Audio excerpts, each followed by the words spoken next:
So I pulled up the Mobile Burn website, our mobile version here in the browser, just so you can see it works pretty well.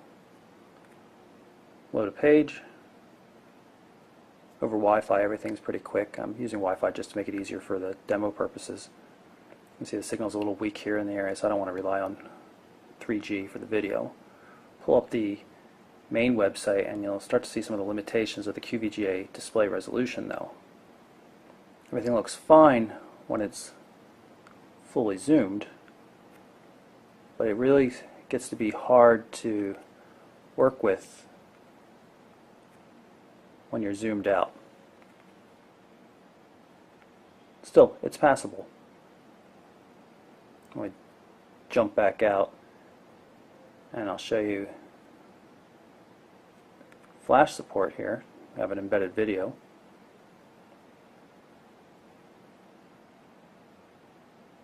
A little difficult to control. Hi, this is Michael Worrell from MobileBurn.com. Once it gets started, it seems to work okay. The frame rate will pick up a bit. It's compatible with the carrier's mobile TV service. Still not too impressive. $69.99 with a 2-year contract. But you can, of course, watch it on the built-in YouTube client. It'll work much better frame rate. Hi, this is Michael Worrell You from can see it's a much better viewing experience right here.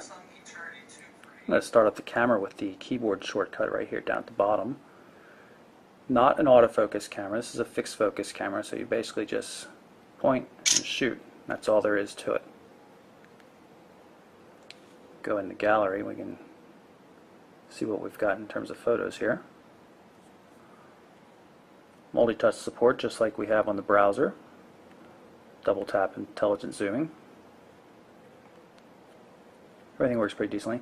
Doesn't look too bad for a fixed focus camera, but it's not going to be real frame-worthy stuff you shoot with this. Can quick upload it. I already defined Picasa as the default uploading destination, so basically 2 taps on the screen and the photo's been uploaded to Picasa. Go back to the camera. We'll turn on camcorder mode. And now we're recording a quick video in CIF resolution, a little bit better than QVGA, but not fantastic.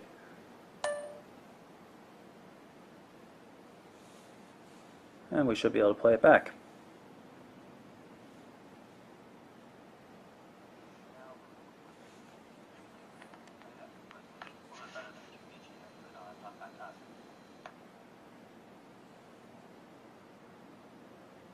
So a good camera experience overall, even if the resolution on the camera is a little bit lacking. And just so you can see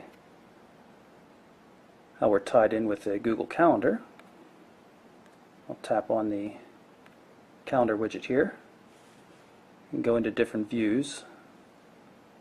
Month view, week. My personal favorite though is agenda. It's the easiest way to see what's going on in my opinion. You can have multiple calendars in here, multiple public Google calendars as well as Exchange data, things like that. All works pretty easily. Here's a list of all the services that are supported by the device. You can add accounts from any of these quite easily. I'm going to add one of our test email accounts.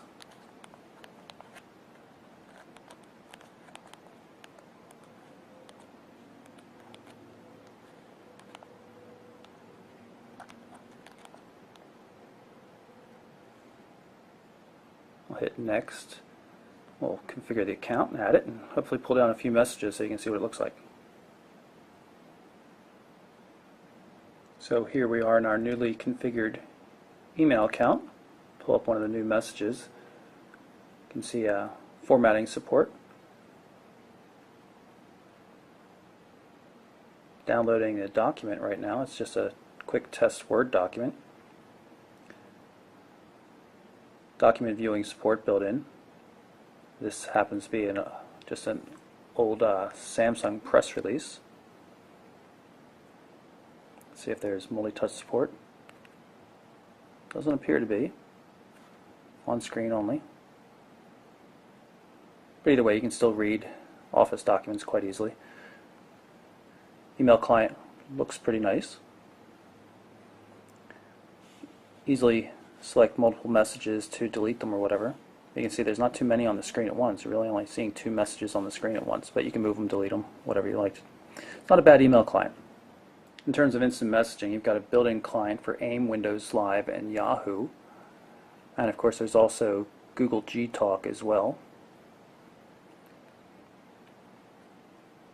Right there is Google Talk.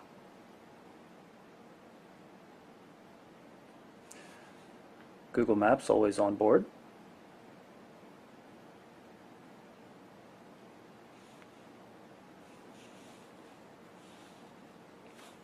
Multi-touch zoom controlling. And since it's a 2.1 device, there's also navigation. Navigate to Dairy Queen in Morrisville, Pennsylvania.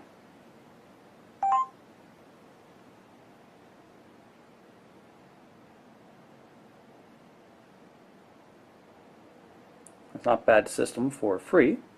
See, there's even traffic data and everything else on. Like T-Mobile's Motorola Click XT, the charm comes with Motorola's connected media player, which is really, really nice. It does a lot of cool things. I synced some music over from Windows Media Player. I just want to show you some of the capabilities. For starters, notice that there's no album art here on this Bauhaus album. Now it's going to start playing, but it's also going to start downloading content, including the album, right over the internet connection. Plays lyrics.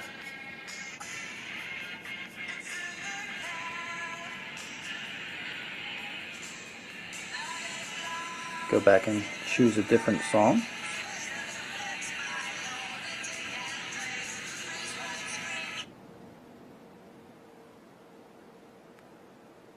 See, the lyrics should be in sync this time.